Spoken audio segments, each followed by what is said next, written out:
Harry Potter और Azkaban का कैदी बाय J.K. रोलिंग। अध्याय 1। उल्लू खत लेकर आए।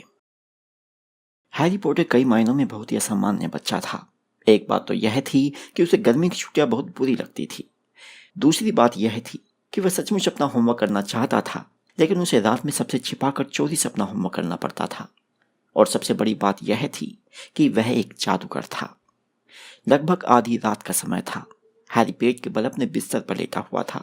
उसके सिर के ऊपर कंबल किसी टेंट की तरह पड़े थे। उसके एक हाथ में टॉर्च थी और वह चमड़े की जैकेट वाली एक बड़ी सी पुस्तक बाथिल्डा बैकशॉट की जादू का इतिहास पढ़ रहा था, जो तकिए से टिकी थी। हैरी ने बाज के पंख वाली अपनी कलम को पेज पर घुमाया। वह पुस्तक में ऐसी लाइनें ढूंढ रहा था जिससे उसे अपना निबंध लिखने में मदद मिले। निबंध का विषय था 14वीं सदी में जादूगरनियों का जलाना पूरी तरह अर्थहीन था। विवेचना कीजिए। उसकी कलम एक अच्छे दिखने वाले पैराग्राफ पर ठहर गई। हैरी ने अपने गोल चश्मे को नाक के ऊपर धकेला, अपनी टॉर्च को पुस्तक के पास ले गया और पढ़ने लगा। जादू ना जानने वाले लोग, जिन्हें आमतौर पर मगलू नाम से जाना जाता है, मध्य युग में जादू से बहुत डरते थे, परंतु उन्हें उसकी सही पहचान नहीं थी। वे असली जादूगर या जादूगरनी को कभी कभार ही पकड़ पाते थे, और जब ऐसा होता था तब भी उस पर जलाने का कोई असर नहीं होता था। जादूगर या जादूगरनी एक आसान आग रोधक मंत्र पढ़ देते थे और फिर दर्द से चीखने का नाटक करते थे, जबकि उन्हें सिर्फ हल्की सी गुदगुदी महसूस होती थी। दरअसल वेंडेलिन नामक जादूगरनी को तो जलाया जाना इतना पसंद था कि उसने खुद को विभिन्न वेशों में 47 बार पकड़वाया। हैरी ने कलम अपने दांतों के बीच में रख ली। इसके बाद उसने तकिए के नीचे रखी दवात और चरण पत्र की तरफ हाथ बढ़ाया। धीरे धीरे और बहुत सावधानी से उसने दवात का ढक्कन खोला, उसमें अपनी कलम डुबाई और लिखना शुरू किया। वह थोड़ी थोड़ी देर में रुककर सुन लेता था, क्योंकि अगर डर्सली परिवार के किसी सदस्य ने बाथरूम जाते समय उसकी कलम की आवाज़ सुन ली तो उसकी खैर नहीं थी। उसे शायद पूरी छुट्टियों में सीढ़ियों के नीचे वाली अलमारी में बंद कर दिया जाएगा। डेविड ड्राइव के मकान नंबर 4 में रहने वाले डर्सली परिवार के कारण ही हैरी को गर्मी की छुट्टियां बहुत बुरी लगती थी। वर्नन अंकल, पेटूनिया आंटी और उनका पुत्र डडली हैरी के इकलौते जीवित रिश्तेदार थे। वे मगलू थे और जादू के प्रति उनका नजरिया 14वीं सदी के लोगों जैसा ही था। हैरी के माता पिता जादूगर थे, लेकिन डर्सली परिवार में उनके नाम का जिक्र तक नहीं होता था। पेटूनिया और वर्नन अंकल को आशा थी कि अगर उन्होंने हैरी को दबा कर रखा तो उसका जादू बाहर नहीं आ पाएगा।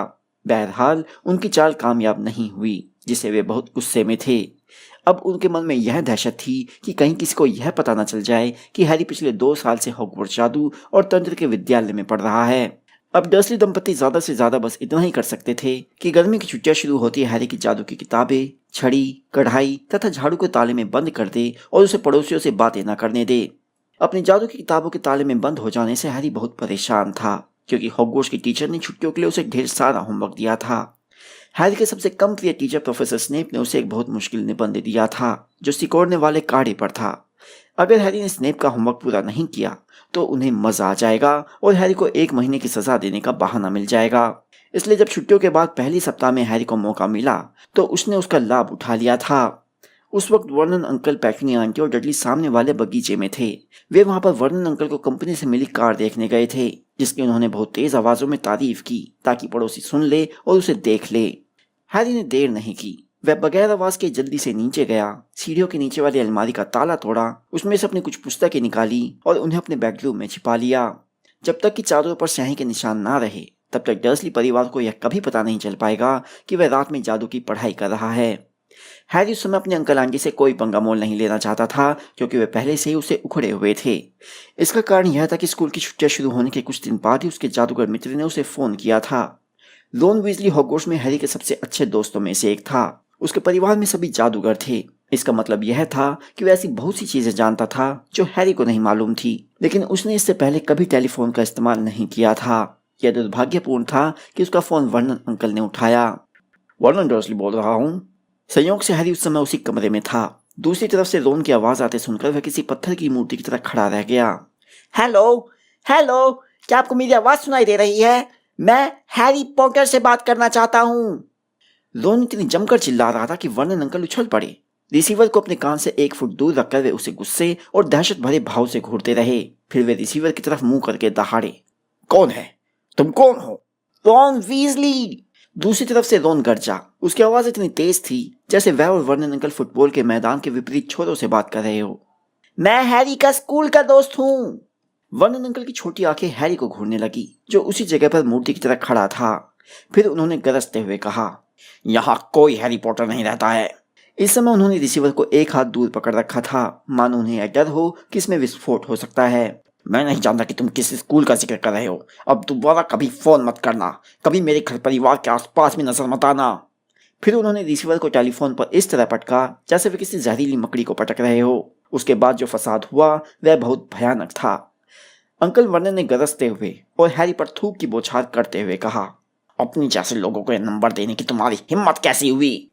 जाहिर है रोन समझ गया था कि उसके फोन की वजह से हैरी मुसीबत में फंस गया होगा, इसलिए उसने दोबारा फोन नहीं किया। हॉगवर्ट्स में हैरी की एक और अच्छी मित्र हरमाइनी ग्रेंजर ने भी उसे फोन नहीं किया। हैरी को लग रहा था कि रोन ने हरमाइनी को फोन ना करने की सलाह दे दी होगी। यह दुखद था क्योंकि हरमाइनी हैरी की क्लास की सबसे चतुर जादूगरनी थी। उसके माता पिता मगलू थे और वह अच्छी तरह जानती थी कि टेलीफोन का इस्तेमाल कैसे किया जाता है, और वह शायद इतनी समझदार भी थी कि वह यह नहीं कहती कि वह हॉगवर्ट्स में पढ़ती है। इस तरह हैरी को 5 सप्ताह तक अपने जादूगर मित्रों की कोई खबर नहीं मिली। इस साल की गर्मी की छुट्टियां भी पिछले साल जितनी ही बुरी बीत रही थी। सिर्फ एक छोटा सा सुधार हुआ था। हैरी को इस बात की इजाजत मिल गई थी कि वह अपनी उल्लू हेडविग को रात में बाहर छोड़ दिया करे। बहरहाल इसके लिए उसे यह वादा करना पड़ा था कि वह उसके माध्यम से अपने दोस्तों को खत नहीं भेजेगा। वर्नन अंकल ने यह इजाजत मजबूरी में दी थी, क्योंकि अगर हेडविग को 24 घंटे पिंजरे में बंद रखा जाता तो वह बहुत हुड़दंग मचा देती। वेंडलिन नामक जादूगरनी के बारे में लिखने के बाद हैरी एक बार फिर यह सुनने के लिए रुका कि कहीं कोई जाग तो नहीं गया। अंधेरे घर की खामोशी में सिर्फ उसके मोटे मौसेरे भाई डडली के खुर्राटों की आवाज दूर सुनाई दे रही थी। उसने सोचा बहुत रात हो गई होगी। हैरी की आंखें थकान के मारे जल रही थी। शायद वह इस निबंध को कल रात को पूरा कर लेगा। उसने अपनी दवात का ढक्कन बंद किया और अपने बिस्तर के नीचे से तकिए का एक पुराना कवर निकाला। फिर उसने टॉर्च, जादू का इतिहास, अपना निबंध, कलम और दवात उस तकिए के कवर में भरे। इसके बाद वह बिस्तर से उतरा और सारा सामान बिस्तर के नीचे वाले फर्श पर रखे उखड़े हुए बोर्ड के नीचे रख दिया। फिर वह उछलकर खड़ा हुआ, हाथ फैलाकर अंगड़ाई ली और बिस्तर के पास वाली टेबल पर रखी चमकने वाली अलार्म घड़ी में समय देखा। रात के 1 बज चुके थे। हैरी के पेट में एक अजीब सी हलचल हुई। उसे पता भी नहीं चला था कि वह पूरे 1 घंटे पहले 13 साल का हो गया था। हैरी के बारे में एक और असामान्य बात यह थी कि उसे अपने जन्मदिनों से बहुत कम उम्मीदें रहती थी। उसे जिंदगी में कभी कोई बर्थडे कार्ड नहीं मिला था। डर्सली दंपत्ति 2 सालों से हैरी के जन्मदिन को पूरी तरह अनदेखा कर रहे थे और उसके पास ये मानने का कोई कारण नहीं था कि वे इस जन्मदिन को याद रखेंगे। हैरी अंधेरे कमरे में हेडविग के बड़े खाली पिंजरे के पास से होता हुआ खुली खिड़की के पास पहुंचा। वह उसकी चौखट पर झुका। उसे अपने चेहरे पर रात की ठंडी हवा महसूस हुई। कंबलों के भीतर काफी देर तक रहने के बाद उसे यह हवा बहुत अच्छी लग रही थी। हेडविग 2 रातों से गायब थी, लेकिन हैरी इस बात से परेशान नहीं था। वह पहले भी कई बार लंबे समय तक गायब रह चुकी थी। बहरहाल हैरी चाहता था कि हेडविग जल्दी लौट आए। इस घर में वही थी जो उसे देखकर नाक भौं नहीं सिकोड़ती थी। हैरी अपनी उम्र के हिसाब से अब भी थोड़ा छोटा और दुबला दिखता था, लेकिन पिछले 1 साल में वह कुछ इंच लंबा हो गया था। बहरहाल उसके काले बाल अब भी पहले जैसे ही थे। उसकी लाख कोशिशों के बाद भी वे हमेशा बिखरे रहते थे। मोटे चश्मे के नीचे उसकी आंखें चमकदार हरी थी। इसके अलावा उसके माथे पर एक पतला सा निशान भी था, जिसका आकार बिजली चमकने की तरह था। हैरी की तमाम असामान्य चीजों में यह निशान सबसे असाधारण बात थी।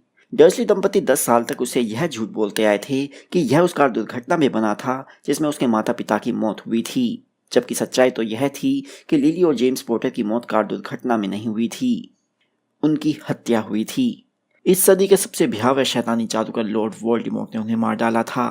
उसने हैरी को भी मारने की कोशिश की थी, लेकिन हैरी बच निकला। वोल्डेमॉर्ट के शाप से उसके माथे पर सिर्फ यह निशान बना और इसके बाद वोल्डेमॉर्ट के शाप ने पलटकर उसी पर हमला कर दिया। वोल्डेमॉर्ट को जान के लाले पड़ गए और वह भाग खड़ा हुआ। हॉगवर्ट्स में हैरी की उससे फिर मुठभेड़ हुई। अंधेरी खिड़की के पास खड़े खड़े जब हैरी ने वोल्डेमॉर्ट से अपनी आखिरी मुठभेड़ याद की तो उसको यह मानना पड़ा कि अपने 13वें जन्मदिन तक पहुंचना उसकी खुशकिस्मती थी। हेडविग को तलाशने की कोशिश करते उसने तारों भरे आसमान को गौर से देखा। शायद वह अपनी चोंच में कोई मरा हुआ चूहा लटकाती हुई उसके पास आ जाए और शाबाशी की उम्मीद करे। वह छतों के ऊपर के आसमान को यूं ही देख रहा था कि तभी उसे एक बहुत अजीब चीज दिखी। उसे स्थिति को समझने में थोड़ा वक्त लगा। चांदनी में हैरी को एक बड़ा और अजीब सा जीव दिखा जो हर पल बड़ा होता जा रहा था और अपने पंख फड़फड़ाते उसकी तरफ आ रहा था। हैरी एकदम चुपचाप खड़े खड़े उसे नीचे और नीचे आते देखता रहा। एक पल के लिए वह झिझका। उसने अपने हाथ खिड़की के हैंडल की तरफ बढ़ाए। वह इसे बंद करने के बारे में सोचने लगा, लेकिन तभी वह विचित्र जीव प्रिवेट ड्राइव की स्ट्रीट लाइट के ऊपर पहुंचा, जिसकी रोशनी में हैरी को पूरी बात समझ में आ गई। वह तत्काल एक तरफ हो गया। खिड़की में से 3 उल्लू अंदर आए। उनमें से 2 उल्लुओं ने तीसरे को पकड़ रखा था, जो बेहोश लग रहा था। वे हल्की सी धम्म की आवाज के साथ हैरी के बिस्तर पर उतरे। बीच वाला बड़ा और भूरा उल्लू स्थिर पड़ा रहा। उसके पैर में एक बड़ा पार्सल बंधा था। हैरी ने बेहोश उल्लू को तुरंत ही पहचान लिया। उसका नाम एरल था और वह वीजली परिवार का था। हैरी तत्काल बिस्तर की तरफ भागा। उसने एरल के पैर में बंधी रस्सियां खोलकर पार्सल को अलग किया और एरल को हेडविग के पिंजरे की तरफ ले गया। एरल ने धीरे से एक आंख खोलकर धन्यवाद की धीमी सी आवाज निकाली और पानी पीने लगा। हैरी बाकी बचे उल्लुओं की तरफ मुड़ा। उनमें से एक उसकी अपनी हेडविग थी, जो बड़ी और सफेद रंग की थी। वह भी एक पार्सल लाई थी और बहुत खुश दिख रही थी। हैरी ने जब उसका पार्सल खोला तो उसने हैरी को अपनी चोट से प्रेम से कुतरा और फिर वह कमरे में उड़ती हुई एरल के पास जाकर बैठ गई।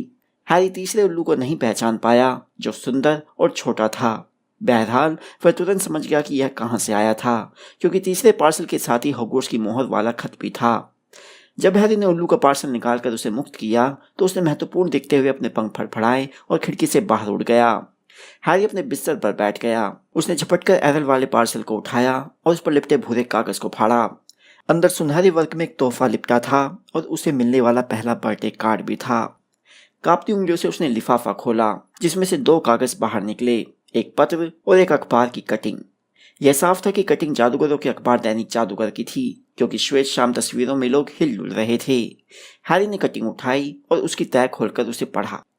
जादू मंत्रालय के कर्मचारी ने बड़ा पुरस्कार जीता। जादू मंत्रालय के मगलू वस्तु दुरुपयोग विभाग के प्रमुख आर्थर वीजली ने दैनिक जादूगर का वार्षिक ग्रांड प्राइज गैलियन ड्रॉ जीता है। खुशी से झूम रहे मिस्टर वीजली ने दैनिक जादूगर को बताया, हम इस पैसे से मिस्र में गर्मी की छुट्टियां मनाने जाएंगे, जहां हमारा सबसे बड़ा बेटा बिल जादूगरों के बैंक में शापनाशक है। वीजली परिवार मिस्र में 1 महीने तक ही रहेगा, क्योंकि इस परिवार के 5 बच्चे हॉगवर्ट्स में पढ़ते हैं और उन्हें स्कूल के नए सत्र की शुरुआत के लिए सितंबर में वहां पहुंचना है। हिलती तस्वीर को देखकर हैरी के चेहरे पर मुस्कान आ गई, क्योंकि वीजली परिवार के सभी सदस्य एक बड़े पिरामिड के सामने खड़े होकर उसकी तरफ जोर जोर से हाथ हिला रहे थे।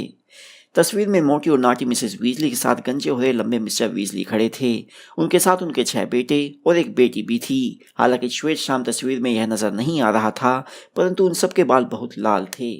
तस्वीर में एकदम बीच में रोन खड़ा था। उसका पालतू चूहा स्कैपर्स उसके कंधे पर था और रोन की बाह अपनी छोटी बहन जिनी की कमर में लिपटी थी। हैरी को लग रहा था कि वीजली परिवार को इतना बड़ा इनाम मिलना ही चाहिए था, क्योंकि वे लोग बहुत अच्छे होने के बावजूद बहुत गरीब थे। फिर उसने रोन का खत उठाया और उसे खोलकर पढ़ने लगा। प्रिय हैरी, हैप्पी बर्थडे। देखो, मुझे उस फोन वाली घटना के लिए बहुत अफसोस है। मुझे उम्मीद है कि मगलू ने तुम्हें ज्यादा तंग नहीं किया होगा। मैंने डैडी से पूछा था और उनका अंदाजा यह है कि शायद मुझे चिल्लाना नहीं चाहिए था। मिस्र का मौसम बहुत अच्छा है। बिल हमें पिरामिडों में घुमाने ले गया था और तुम यकीन नहीं कर सकते कि प्राचीन मिस्र के जादूगरों ने उन पर कितने सारे मंत्रों का इस्तेमाल किया है।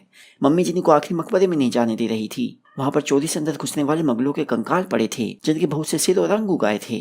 जब डैडी ने दैनिक जादूगर का इनाम जीता तो मुझे तो विश्वास ही नहीं हुआ। 700 गैलियन।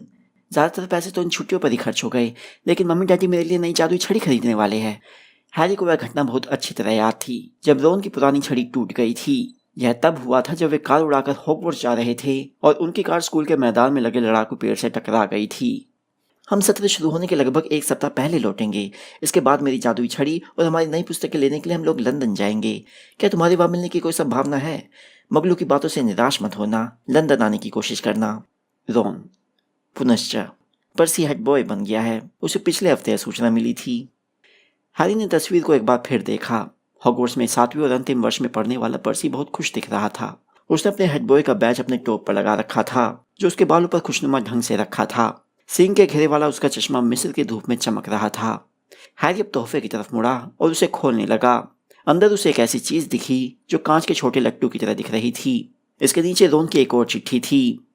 हैरी, इसे मुखबिर यंत्र कहते हैं। अगर आसपास कोई अविश्वसनीय व्यक्ति हो जो कोई गलत काम कर रहा हो तो यह चमकने और घूमने लगेगा। बिल कहता है कि बेकार है और उसे सिर्फ जादूगर पर्यटकों से पैसे ऐंठने के लिए बेचा जाता है। वह कहता है कि इसका भरोसा नहीं किया जा सकता, क्योंकि पिछली रात को डिनर के वक्त यह पूरे समय चमकता रहा और शोर मचाता रहा, लेकिन वह यह नहीं जानता था कि फ्रेड और जॉर्ज ने उसके सूप में बीटल्स डाल दिए थे। विदा, रोन। हैरी ने मुखबिर यंत्र को अपने बिस्तर के पास वाली टेबल पर रख दिया। वह यंत्र बिल्कुल स्थिर खड़ा रहा और घड़ी की सुइयों का प्रतिबिंब दिखाता रहा। कुछ सेकंड तक इसकी तरफ खुशी खुशी देखने के बाद हैरी ने वह पार्सल उठाया जो हेडविग लाई थी। इसके अंदर भी तोहफा, बर्थडे कार्ड और एक पत्र था। यह पार्सल हरमाइनी ने भेजा था। प्रिय हैरी, रोन ने मुझे पत्र लिखकर बताया था कि तुम्हारे वर्णन अंकल से उसने फ़ोन पर किस तरह बात की थी। मैं आशा करती हूँ कि तुम सही सलामत होगे। मैं इस वक्त फ्रांस में छुट्टियां मना रही हूँ, इसलिए मुझे समझ में नहीं आ रहा था कि मैं तुम्हारा तोहफा कैसे भेजूँ। मुझे डर था कि कहीं कस्टम वाले तो उसे नहीं खोल लेंगे, लेकिन तभी हेडविग आ गई। मुझे लगता है वह चाहती थी कि तुम्हें इस बार तो जन्मदिन पर कोई तोहफा मिल ही जाए। मैंने उल्लू के माध्यम से ऑर्डर देकर तुम्हारा तोहफा खरीदा है। मैंने दैनिक जादूगर में इसका विज्ञापन देखा था। मैं यहाँ भी अखबार ले रही हूँ। जादूगरों की दुनिया की नवीनतम जानकारी रखना अच्छी बात है। क्या तुमने एक सप्ताह पहले इसमें रोनो और उसके परिवार की तस्वीर देखी थी? मैं शर्त लगा सकती हूँ कि वह बहुत कुछ सीख रहा होगा। मुझे उससे सचमुच ईर्ष्या होती है, क्योंकि प्राचीन मिस्र के जादूगर बहुत बढ़िया थे। यहाँ पर भी मुझे जादूगरी का रोचक स्थानीय इतिहास मिला है। यहाँ सीखी गई बातों को शामिल करने के लिए मुझे जादू का इतिहास का पूरा निबंध दोबारा लिखना पड़ा। मुझे आशा है कि यह ज़्यादा लंबा नहीं होगा, क्योंकि प्रोफेसर बिन्स ने निबंध में जितने चरणपत्र लिखने को कहे थे उससे 2 चरणपत्र ज़्यादा हो गए हैं। तो उन कह रहा था कि वह छुट्टियों के आखिरी हफ्ते में लंदन जाएगा। क्या तुम उस समय वहाँ आ सकते हो? क्या तुम्हारे अंकल आंटी तुम्हें आने देंगे? काश तुम आ सको। अगर ऐसा नहीं होता है तो हम 1 सितंबर को हॉगवर्ट्स एक्सप्रेस पर मिलेंगे। प्रेम सहित, हरमाइनी। पुनश्च रोन ने बताया कि पर्सी हेड बॉय बन गया है। मैं दावे से कह सकती हूँ कि पर्सी तो खुशी से फुला नहीं समा रहा होगा। वैसे रोन इस बारे में ज़्यादा खुश नहीं है। हैरी ने हंसते हुए हरमाइनी का खत एक तरफ रखा और उसका तोहफा उठाया। यह बहुत भारी था। वह हरमाइनी को जानता था, इसलिए उसे पूरा विश्वास था कि उसने जरूर कोई किताब भेजी होगी जिसमें बहुत से मुश्किल मंत्र होंगे, लेकिन ऐसी बात नहीं थी। जब उसने कागज फाड़ा तो उसका दिल उछल पड़ा, क्योंकि अंदर काले चमड़े के एक चिकने केस पर ये सफेद शब्द लिखे थे, उड़ने वाली झाड़ू की सर्विसिंग किट। वाह हरमाइनी, हैरी फुसफुसाया और किट को देखने के लिए केस को खोला।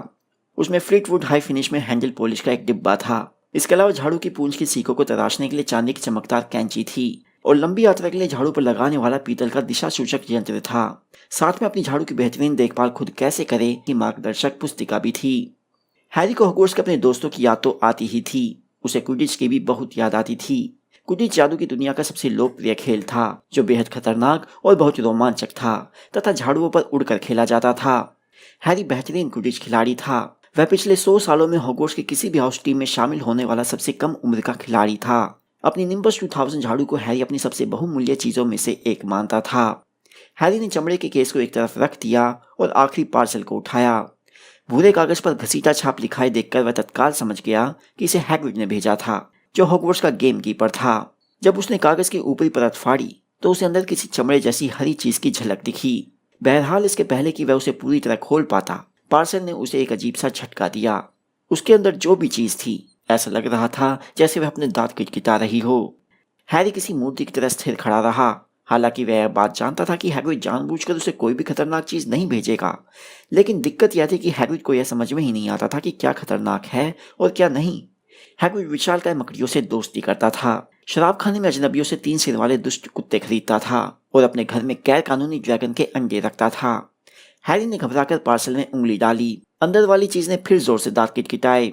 हैरी ने अपने बिस्तर के पास वाली टेबल पर रखे लैंप को एक हाथ में कसकर पकड़ा और उसे अपने सिर के ऊपर उठा लिया, ताकि अंदर की खतरनाक चीज पर तत्काल वार कर सके। फिर उसने अपने दूसरे हाथ से बाकी का कागज खींचकर हटा दिया और उसमें से निकलकर बिस्तर पर गिरी एक किताब। हैरी ने इसके सुंदर हरे कवर पर लिखे सुनहरे शब्द पढ़े, भयानक जानवरों की भयानक किताब। इसके बाद उसे कुछ देखने का मौका ही नहीं मिला, क्योंकि बाहर आते ही किताब किसी बदमाश केकड़ी की तरह बिस्तर पर तिरछी चलने लगी। ओह ओह, हैरी बुदबुदाया। किताब धम्म की आवाज के साथ बिस्तर से नीचे कूदी और तेजी से कमरे के पार चल दी। हैरी चोरी से उसके पीछे गया। किताब उसकी मेज के नीचे किसी अंधेरी जगह में छिप गई थी। हैरी ने प्रार्थना की कि डर्सली दंपति गहरी नींद में हो। इसके बाद वह घुटनों के बल बैठा और किताब की तरफ हाथ बढ़ाया। आह! किताब ने उसके हाथ पर काट लिया और फिर उसके पास से होती हुई गुजर गई। वह किताब अपने कवर के बल चल रही थी। हैरी झपट कर पलटा, किताब पर छलांग लगाई और किसी तरह उसे काबू में करने में कामयाब हो गया। दूसरे कमरे में वर्नन अंकल ने नींद में एक जोरदार आवाज निकाली। हेडविग और एरल इस घटना को बहुत दिलचस्पी से देख रहे थे। हैरी ने छटपटाती किताब को कसकर पकड़ा। फिर उसने जोर से एक पुराना बेल्ट बाहर निकाला, जिसे उसने किताब पर कसकर बांध दिया। भयानक जानवरों की भयानक किताब गुस्से से थरथराने लगी। चूंकि अब यह चल भी नहीं सकती थी और काट भी नहीं सकती थी, इसलिए हैरी ने उसे बिस्तर पर पटककर हैग्रिड का कार्ड उठा लिया। Dear Harry, happy birthday. हम सोचते हैं कि पुस्तक इस साल तुम्हारे काम आएगी। हम खत में ज्यादा कुछ नहीं लिखेंगे, तुमसे मिलने पर ही सारी बातें बताएंगे। आशा करते हैं कि मगलू तुम्हारे साथ अच्छा व्यवहार कर रहे होंगे। शुभकामनाओं सहित, हैग्रिड। हैरी को यह बात हजम नहीं हुई कि यह काटने वाली किताब उसके किस तरह काम आ सकती है।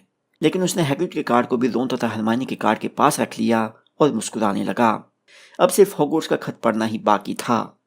आमतौर पर हॉगवर्ट्स से जो खत आते थे, यह खत उनसे मोटा था, इसलिए हैरी ने लिफाफे को पेन नाइफ से खोला और अंदर के चंपत्र के पहले पृष्ठ को निकालकर पढ़ा। फिर मिस्टर पॉटर, कृपया ध्यान दें कि स्कूल का नया वर्ष 1 सितंबर को शुरू होगा। हॉगवर्ट्स एक्सप्रेस 11 बजे किंग्स क्रॉस स्टेशन के प्लेटफॉर्म नंबर 9:45 से रवाना होगी। थर्ड ईयर के विद्यार्थियों को कुछ सप्ताहांतों में हॉग्समीड गांव में घूमने की अनुमति दी जाती है। कृपया अपने माता पिता या अभिभावक से संलग्न अनुमति पत्र पर हस्ताक्षर करवा ले। इस वर्ष की पुस्तकों की सूची संलग्न है। आपकी professor M McGonagall, deputy headmistress. Harry ने हॉग्समीड का अनुमति पत्र बाहर निकालकर उसे देखा। अब उसके चेहरे की हंसी उड़ गई। हॉग्समीड में घूमने में बहुत मजा आएगा। उसे पता था कि हॉग्समीड में सिर्फ जादूगर ही रहते हैं, लेकिन वह कभी वहां नहीं जा पाया था। अब समस्या यह थी कि वह वर्नन अंकल या पेट्यूनी आंटी से इस अनुमति पत्र पर साइन कैसे करा सकता है। उसने अलार्म घड़ी की तरफ देखा। रात के 2 बज चुके थे। हैरी ने यह फैसला किया कि हॉग्समीड के अनुमति पत्र के बारे में वह सुबह उठने के बाद चिंता करेगा। इसके बाद वह बिस्तर पर पहुंचा और ऊपर लगे चार्ट पर एक और दिन काट दिया। यह चार्ट उसने अपने लिए बनाया था। इस चार्ट से उसे यह पता चलता था कि हॉगवर्ट्स लौटने में अभी कितने दिन बाकी है। फिर उसने अपना चश्मा उतारा और आंखें खोलकर लेट गया। इसके बाद वह अपने तीनों बर्थडे कार्ड्स की तरफ बहुत देर तक देखता रहा। हालांकि हैरी पॉटर बहुत ही असाधारण था, लेकिन इस पल उसे वैसा ही महसूस हो रहा था जैसे सबको होता है। जिंदगी में पहली बार वह खुश था कि आज उसका जन्मदिन है।